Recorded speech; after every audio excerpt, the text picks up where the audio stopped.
الحمد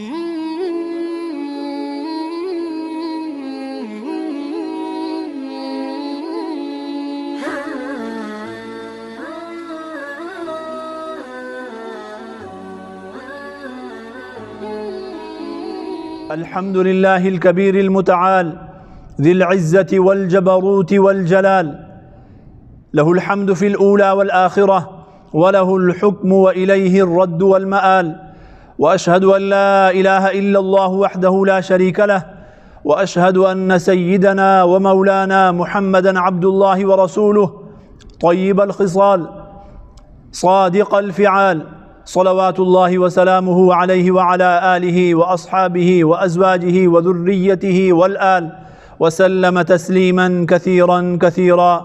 أما بعد، عن شكل بن حميد رضي الله تعالى عنه قال: قلت يا رسول الله علمني دعاء أنتفع به، قال: قل اللهم إني أعوذ بك من شر سمعي وبصري ولساني وقلبي وشر منيتي.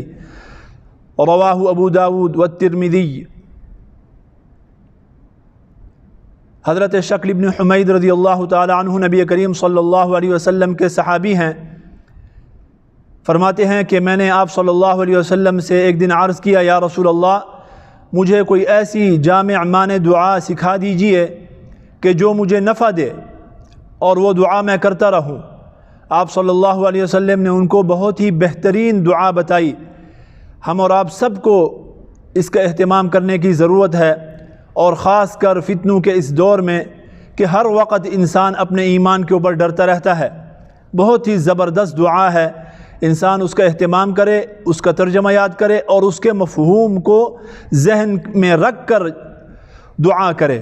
بہت ہی وسیع مفاہیم کو یہ دعا اپنے اندر لیے ہوئی ہے.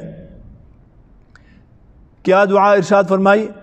فرمایا کہ آپ یہ دعا کیا کریں، یہ دعا کیا کرو: اللہم انی اعوذ بک من شر نفسی، اے اللہ مجھے اپنے کانوں کے شر سے بچا، مجھے سننے کے شر سے بچا. سننے کا شر کیا ہے اور کانوں کا شر کیا ہے؟ کہ انسان ایسی چیزیں سنتا رہے جو کہ حرام ہیں.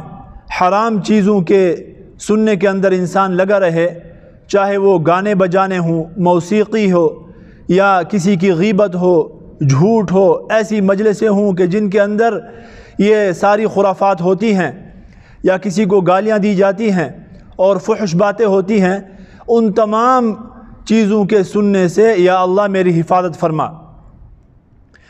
اور کانوں کا اور سننے کا شر یہ بھی ہے کہ انسان نیکی کی بات نہ سنے، اس کی طرف متوجہ نہ ہو، یا اگر سنے تو صحیح لیکن اس سے نفع نہ ہو، اس سے فائدہ حاصل نہ کرے.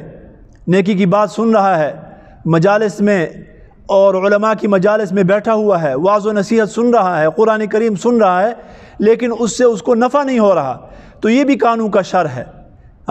ایسے تو کفار بھی سنتے تھے.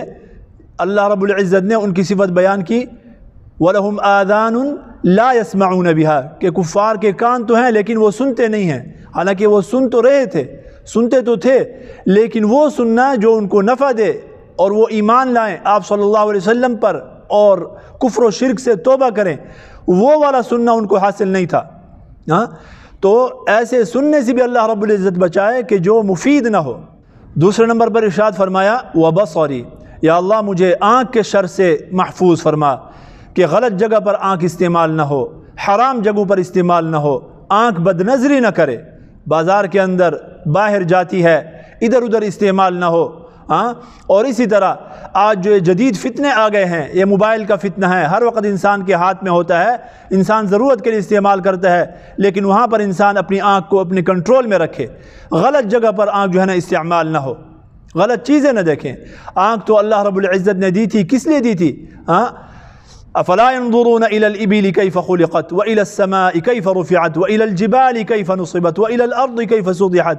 یہ تو اللہ رب العزت کی مخلوق میں غور و فکر کے لیے اللہ رب العزت نے دی تھی. یہ آنکھ استعمال ہو، قرآن کریم کی تلاوت کے لیے استعمال ہو، ہاں اسی طرح ماں باپ کے دیدار کے لیے استعمال ہو، مسلمان کو محبت کی نگاہ سے دیکھنے کے لیے استعمال ہو، شفقت کی نگاہ سے دیکھنے کے لیے استعمال ہو، یہ آنکھ استعمال ہو قرآن کریم کو سمجھنے کے لیے اور اس کو پڑھنے میں استعمال ہو، اور اس کی تفاسیر کو اس طرح علوم دین کے لیے استعمال ہو۔ آنکھ اللہ رب العزت نے اس لیے عطا فرمائی ہے، یا مباح کاموں میں استعمال ہو۔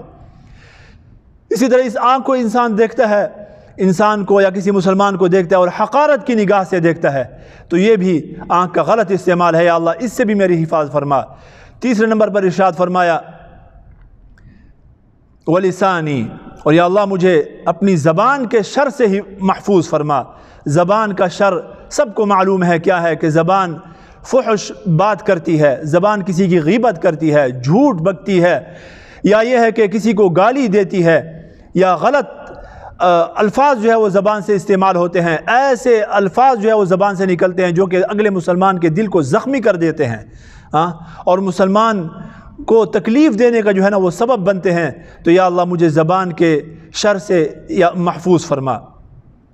اگر ایک زبان انسان جو ہے نا کنٹرول کر لے تو سارے اعضاء جو ہے نا وہ انسان کے کنٹرول میں آ جاتے ہیں۔ اگر زبان انسان کے کنٹرول میں نہیں ہے تو پھر جو ہے نا وہ باقی اعضاء بھی کنٹرول میں انسان کے نہیں رہتے۔ لہذا یا اللہ مجھے اپنی زبان کے شر سے بھی محفوظ فرما، وقلبی، اور میرے دل کے شر سے میری حفاظت فرما۔ دل کا شر کیا ہے؟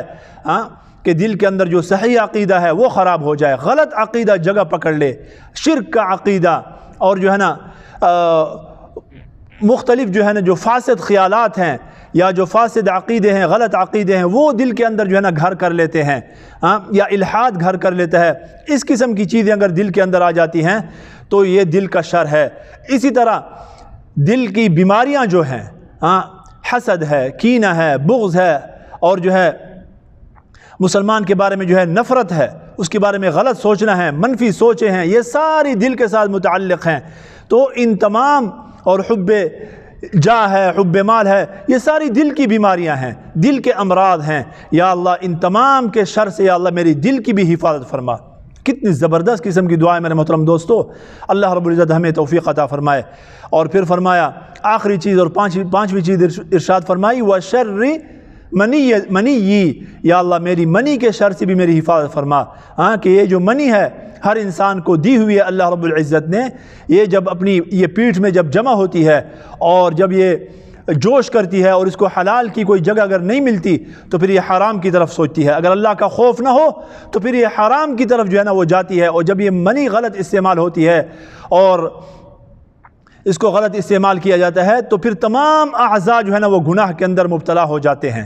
پھر آنکھ بھی زنا کرتی ہے، پھر کان بھی زنا کرتے ہیں، پھر زبان بھی زنا کرتی ہے، دوسرے اعضاء جو ہیں وہ بھی زنا کرتے ہیں، اور اللہ تعالیٰ کی جو ہے نا بہت بڑی نافرمانی ہوتی ہے۔ تو یا اللہ مجھے میرے منی کے شر سے بھی حفاظت فرما۔ تو اللہ رب العزت ہم سب کو یہ جو اللہ رب العزت نے نعمتیں عطا فرمائی ہیں، بہت بڑی نعمتیں ہیں، ان کو حلال طریقے سے اور حلال جگہوں کے اوپر صحیح طریقے سے ہمیں استعمال کرنے کی توفیق عطا فرمائے، اور ان کے شر سے اللہ رب العزت ہم سب کی حفاظت فرمائے۔ وآخر دعوانا ان الحمد للہ رب العالمین۔